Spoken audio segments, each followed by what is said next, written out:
You've been discarded. You've been abandoned. You've been betrayed. All of these things make the other person your villain, all right? What if your villain is one of your biggest hype people? Because that can be what you've decided. So look, in the Bible, and don't get distracted that it's not your faith or that you've been hurt by the church. Tickle those apart and set them aside. So in the Bible, there's the story of Judas, and Judas is the biggest betrayer of them all. The Judas kiss. They're my Judas. Okay, so if you don't know the story, here's the story. Jesus said, one of y'all's going to betray me. You're going to betray me, and I'm going to be crucified. All right. And he was pretty distraught about it. And here's a clue. Sometimes the shit that we're meant for, it distresses us in different ways. All right. So Judas was the one. Judas was the one who, in exchange for some money, told folks where Jesus was. So now people are all like, oh, that fucking Judas. Oh, that fucking Judas.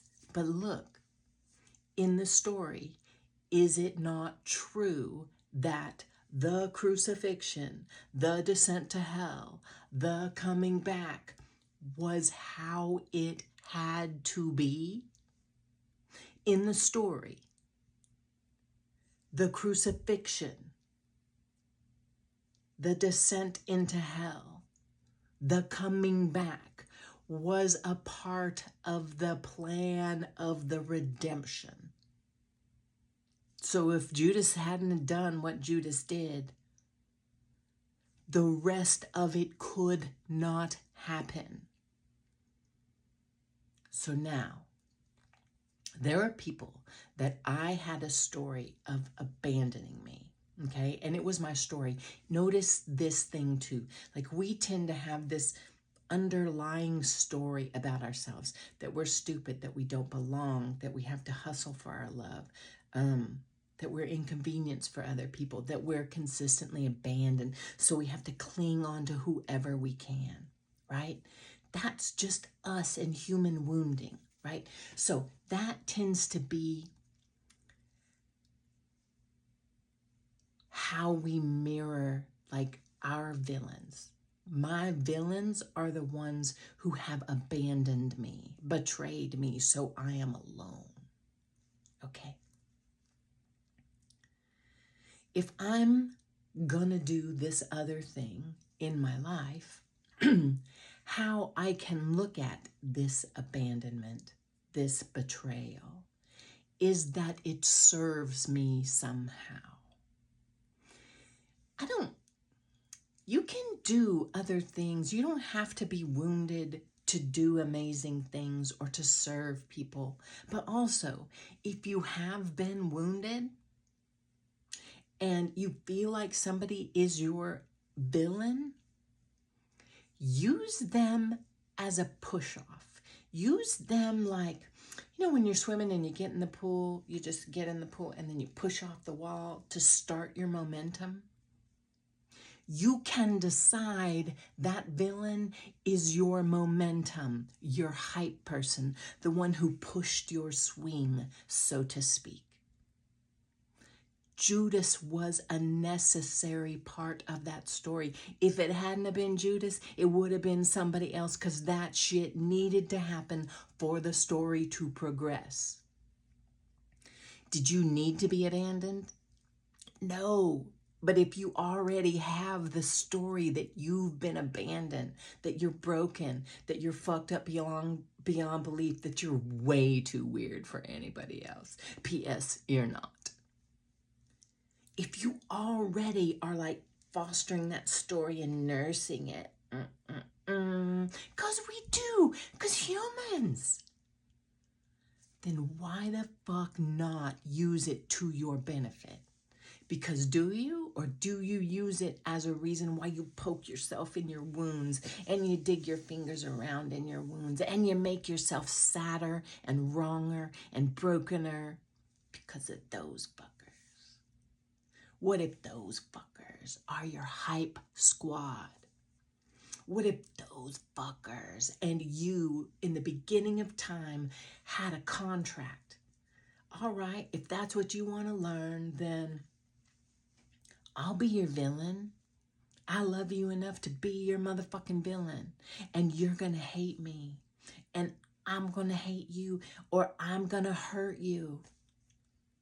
And neither of us are going to remember why we're doing this. Look, it's all a story. It's all a fucking story that you're telling yourself anyway. Why not tell a version of the story that serves you? Why not?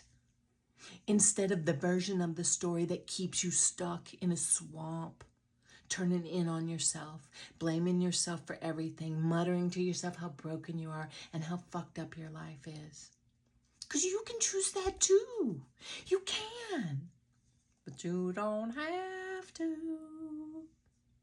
Because it's all a story that we're repeating to ourselves over and over and over. It's conversational trance, baby. We mutter things to ourselves and we put ourselves in a trance. And when you've decided how something is, it's all you're going to see for the good and for the bad. And it's not fucking toxic positivity. It's looking on purpose for how you are a powerful motherfucking creator. And somebody may have handed you this huge flaming bag of shit and you're turning that shit into fertilizer. And you don't have to spend your time trumpeting, look out for all the bad people. You don't. You can.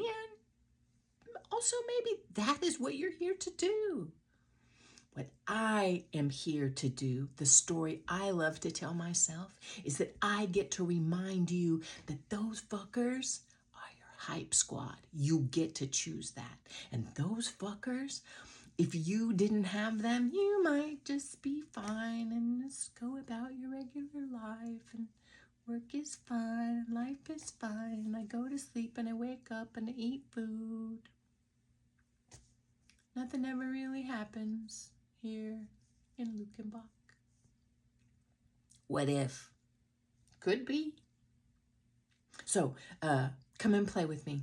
I'm Brandi, mindset mentor, body sensation mentor. We just untangle this shit and we decide how we want to see things. Here, playing with me here on the socials, this is my yard party. This, you know what you pay? You pay your time and your attention, which is valuable, my friend. Don't ever let anybody tell you that it's not. Number two, another way to work with me is I have a class coming up in September that the entrance to that, you fill out a survey for me. It's not, you're not getting on my email list by doing that, and you're not obligated to be in my group, or I'm not selling you on my group. I just want more information so we can make the group more robust. So that's in September on the 14th. Email me or DM me or say below you would like to be a part of that class, and I will ask you for your email and then I'll send you that survey. Okay, number three way to work with me. This weekend, August 17th, is a block party. It's $10 for 2 hours. It starts at noon Eastern time, and September class is also noon to 2 Eastern time. I'm going to teach a little skill thing at the very beginning, 30 minutes, and then we'll have all the rest of the time to play with that skill or ask questions or twirl different things around and see what we can see. My group membership, $33 a month, pay it monthly, is coming back open again at the end of September. There's a waiting list in my profile, and then there's one-on-one coaching. That is a whole different price point. That's an investment. I want you and I to actually have a conversation if you're actually interested and ready to invest, because it's not nothing, and that's all right. You have all these other ways to work with me. I love you. I love your heart. What if your villain was your hype person? And we're like, oh, I didn't see it like that. But you could. All right. Love